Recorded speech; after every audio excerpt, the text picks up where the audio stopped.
gentlemen, I present you the undefeated, undisputed heavyweight champion of the world, Iron Mike Tyson.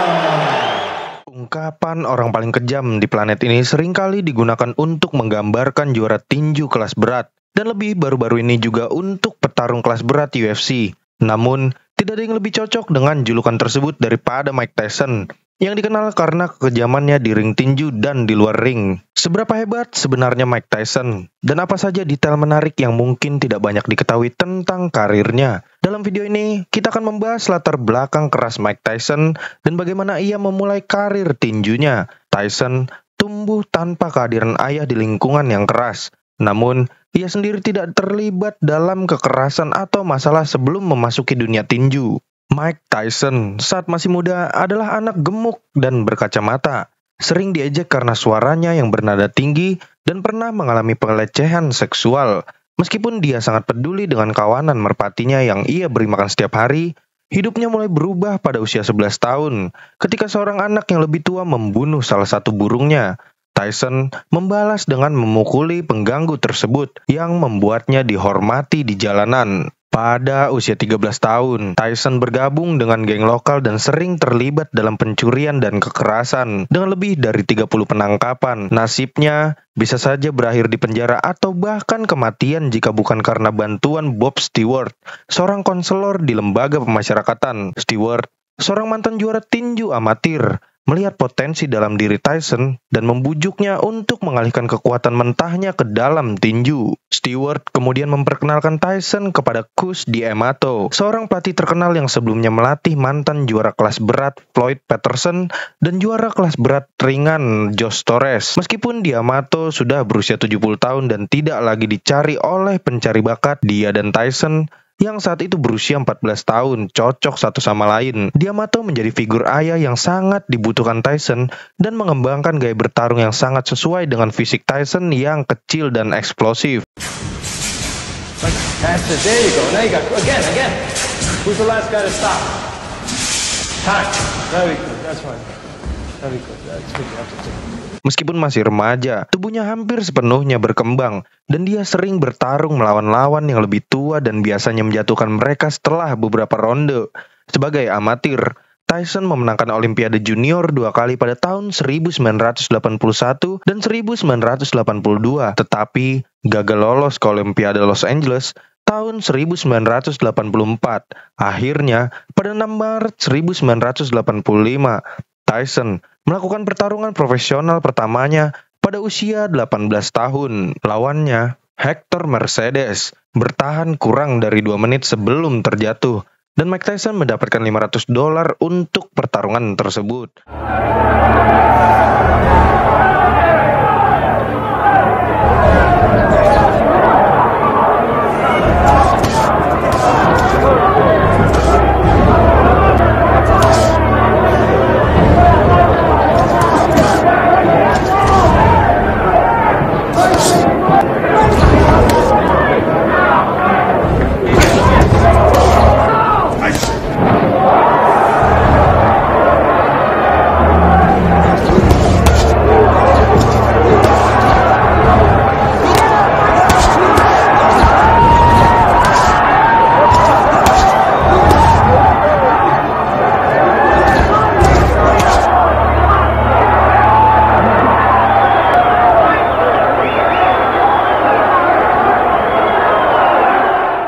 Menyadari kekuatan Tyson, Cus D'Amato sering melatihnya dengan keras. Pada akhir tahun pertamanya, sebagai petinju profesional, Tyson mencapai rekor 15-0 dengan hanya satu lawan yang berhasil bertahan hingga ronde ketiga. Namun, dongengnya mengalami perubahan besar ketika D'Amato meninggal dunia pada akhir tahun 1985. D'Amato adalah satu-satunya dukungan nyata yang dimiliki oleh Tyson hingga saat itu. Setelah kematian D'Amato, Tyson diambil alih oleh asisten D'Amato, Kevin Rooney. Tetapi kehilangan sosok ayah dan mentor yang penting dalam hidupnya. Banyak orang, termasuk Tyson sendiri, merasa bahwa ini adalah momen krusial dalam karir dan hidupnya. Dalam waktu kurang dari 2 tahun setelah debut profesionalnya, Tyson sudah melakukan 27 pertarungan sebelum meraih gelar juara dunia kelas berat pada usia 20 tahun. Pada 22 November 1986, Tyson mengalahkan Trevor Berbick dalam waktu hanya 5 menit 35 detik, menjadikan juara tinju kelas berat termuda di dunia. Berbick terjatuh hingga 3 kali selama pertarungan tersebut. Dengan kemenangan ini, Tyson memikat publik dan jurnalis yang segera membandingkannya dengan juara terbesar dalam sejarah kelas berat. Dengan sabuk di pinggang dan 26 KO dari 28 pertarungan, Tyson menunjukkan kekuatan dan penampilan fisik yang menakutkan.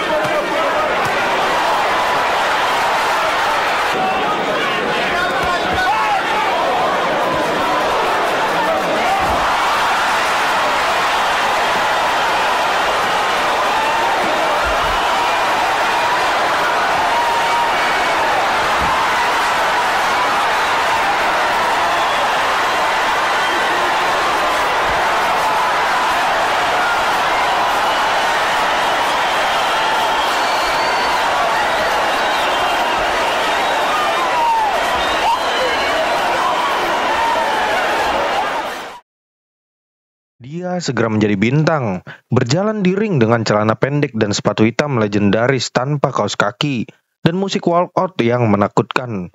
Pada tahun 1987, Tyson menyatukan 3 sabuk kelas berat dan naik gelar juara kelas berat yang tak terbantahkan, mengukuhkan dominasinya di dunia tinju. Di atas ring, Mike Tyson mendominasi dengan kekuatan yang mengesankan, didukung oleh manajer-manajer hebat dan jutaan dolar yang mengalir ke rekeningnya.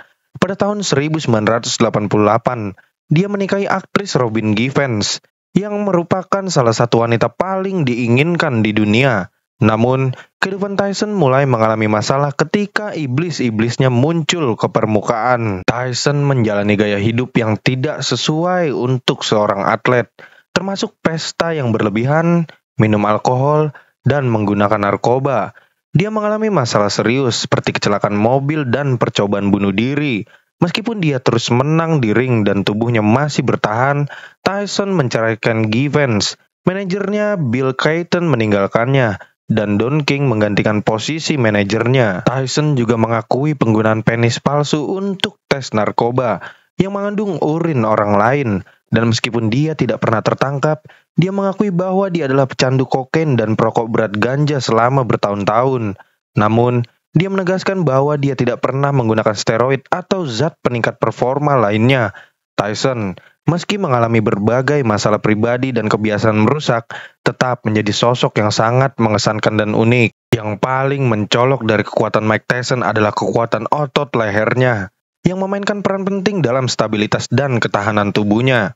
Otot lehernya begitu kuat sehingga mampu menyerap pukulan keras di kepala dan dipadukan dengan pukulan mematikan yang eksplosif. Dengan mobilitas yang luar biasa dan pelatih hebat di sudutnya, Tyson mulai terlihat tak terkalahkan baik di mata dunia maupun dirinya sendiri. Setelah memenangkan gelar, Tyson mempertahankan sabuknya 9 kali secara meyakinkan, yang masih merupakan periode pemerintahan terlama ketiga dalam sejarah juara kelas berat dunia. Pada tahun 1990, rekornya mencapai 37-0 dengan 33 KO. 17 diantaranya terjadi pada ronde pertama. Pada usia 23 tahun dan hanya 4,5 tahun di tinju profesional, Tyson dianggap sebagai petinju paling dominan di dunia. Mike Tyson menjadi begitu berbahaya di ring tinju, hingga bandar taruhan berhenti menawarkan odds untuk pertarungannya. Ketika Tyson dijadwalkan melawan Buster Douglas di Tokyo pada Februari 1990, hanya satu kasino di Amerika Serikat yang menawarkan peluang taruhan. Dengan Tyson dianggap sebagai favorit 42-1, jika Anda bertaruh $100 pada Tyson, Anda hanya akan memenangkan $3 jika dia menang. Tyson tidak fokus pada kelebihan berat badan sebesar 15 pon saat berangkat ke Tokyo pada 8 Januari 1990. Sesampainya di Jepang, dia terus berpesta dan tidak menganggap serius Douglas. Banyak yang percaya bahwa Tyson akan dengan mudah menang. Tetapi saat pertarungan dimulai, Douglas mengambil alih kendali dengan pukulan jab kanan. Tyson mengalami pembengkakan parah di wajahnya, dan sudutnya tidak membawa peralatan untuk mengurangi bengkak, serta mata kirinya mulai menutup. Tyson tidak dapat melihat pukulan Douglas dengan jelas. Dan serangan Tyson yang putus asa di akhir ronde ke-8 tidak cukup untuk mengubah jalannya pertarungan. Douglas, meskipun sempat jatuh, berhasil bangkit dan melanjutkan pertarungan. Pada ronde ke-19, Tyson terjatuh setelah serangkaian serangan bersih oleh Douglas, dan Douglas dinyatakan sebagai juara baru WBC, WBA, dan IBF. Setelah kekalahan itu, Tyson menyalahkan wasit karena menghitung dengan buruk, tetapi tidak mengubah hasilnya. Tyson mengakui setelah karirnya bahwa dia kehilangan motivasi dan minat dalam tinju. Meskipun Tyson memenangkan 4 pertarungan berikutnya dan tampaknya siap untuk merebut kembali gelarnya, dia menghadapi banyak kesulitan di luar ring yang menghambat kembalinya ke jalur kemenangan. Pada tahun 1991, Mike Tyson ditangkap dan kemudian dijatuhi hukuman 6 tahun penjara dan 4 tahun masa percobaan atas tuduhan pemerkosaan terhadap Deshaun Washington yang berusia 18 tahun. Meskipun Tyson mengklaim tidak bersalah dan tidak layak dipenjara untuk tuduhan tersebut, dia tidak pernah mengakui kesalahan. Selama masa hukumannya, Tyson masuk Islam dan mengubah namanya menjadi Abdul Aziz. Setelah 3 tahun, dia dibebaskan dari penjara karena berperilaku baik. Tyson kemudian menghadapi Evander Holyfield yang meskipun merupakan mantan juara kelas berat, dianggap sebagai underdog dengan odds 25-1. Holyfield tidak terintimidasi oleh reputasi Tyson, mendominasi pertarungan dan akhirnya menang di ronde ke-11. Tyson marah, menuduh Holyfield melakukan headbutt ilegal dan meminta pertarungan ulang.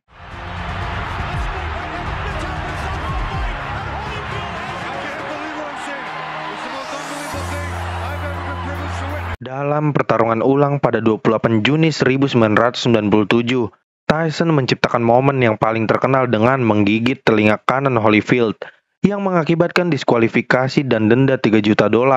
Tyson mengaku tidak tertarik pada tinju dan tidak berlatih dengan baik untuk pertarungan tersebut, menyadari bahwa dia seharusnya bersama keluarganya daripada di ring.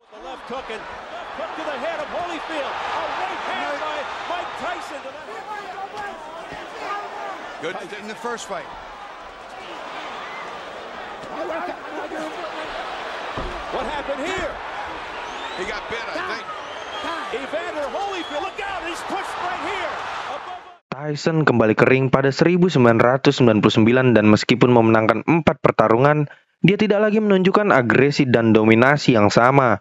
Pada 8 Juni 2002, Tyson menghadapi Lennox Lewis. Dalam pertarungan perebutan gelar, Tyson tampak tidak bersemangat dan kalah di ronde ke-8 dalam pertarungan yang merupakan salah satu paling banyak ditonton dalam sejarah tinju. Là, il faut du courage. Plus que du courage. Il est KO. La droite. Setelah kekalahan dari Lewis, Tyson hanya bertarung beberapa kali lagi dan karirnya semakin menurun.